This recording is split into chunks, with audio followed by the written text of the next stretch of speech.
One of these songs was a song called "Tell Me I'm Not Dreaming," in parentheses, "Too Good to Be True," and it was a song for Jermaine, uh, but it was a song that Jermaine played for Michael, and Michael liked it very much.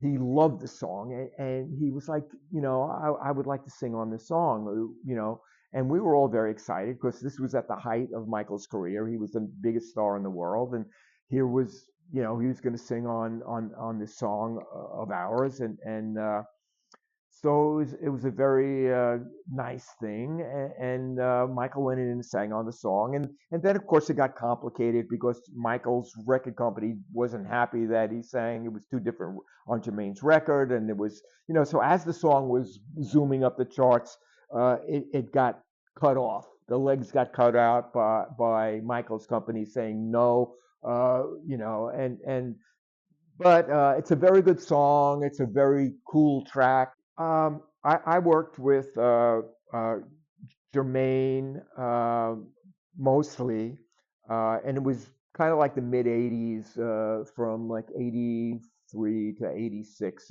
And it was a couple of albums that I worked on with him. And this was an introduction that was made through my friend and the producer of those albums, whose name is Michael Omardian. And Michael Omardian is a very close friend of mine, and he he was producing Jermaine and writing songs for Jermaine's album, and uh, asked me to come in and co-write some songs with him and Jermaine for these two Jermaine albums, and so I was very happy and excited to do so, and spent some time with Jermaine in the studio and outside of the studio, getting a sense of who he was and what he wanted to sing about and what he liked, and uh, I was fortunate enough to, I think it was 4 or 5 songs that I did with him for on 2 of his albums.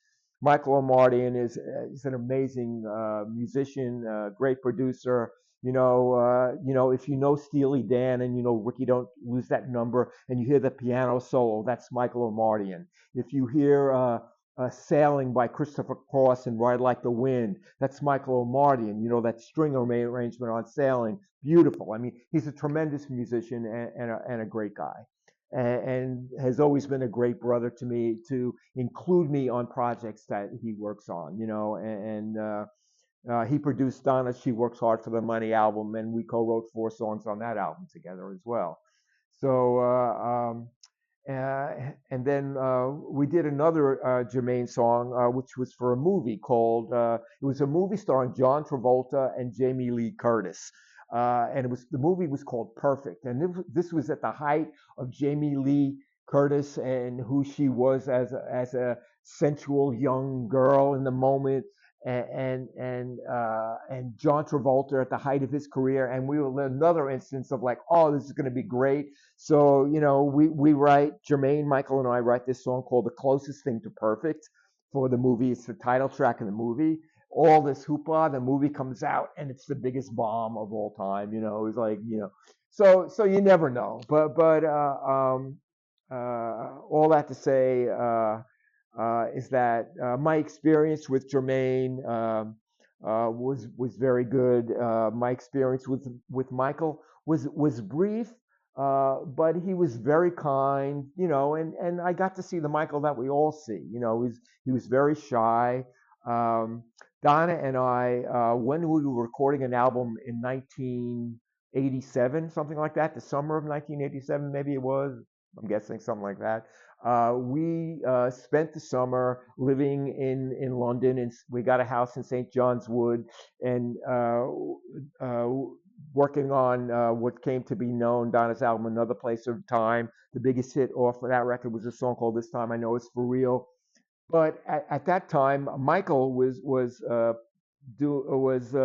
the big arena there, at the stadium, and I remember going to his show, and he was very kind. He made special arrangements, so it was Donna, myself, and our two younger daughters, Brooklyn and Amanda, with me. They were, I don't know how old they were, 8, 9, 7, somewhere like that, and Michael invited them to go up on stage and dance. Well, and my daughter Amanda was like, no, and my daughter Brooklyn was like, yeah, and so it was very nice. So Michael was always very kind, and every now and then there was a studio in Los Angeles where it was called Lion's Share, and I think it was owned by Kenny Rogers, if anybody remembers Kenny Rogers, or I know maybe I don't know if the Italian world knows Kenny Rogers, but he was a big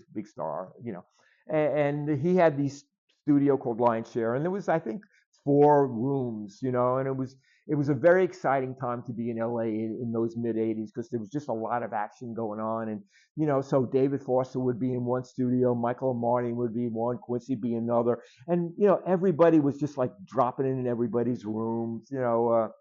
I remembered I co-wrote a couple of songs with Richard Marx at that time, and actually Michael and Marty and I wrote a song for the Italian girl Raffaella Carrà.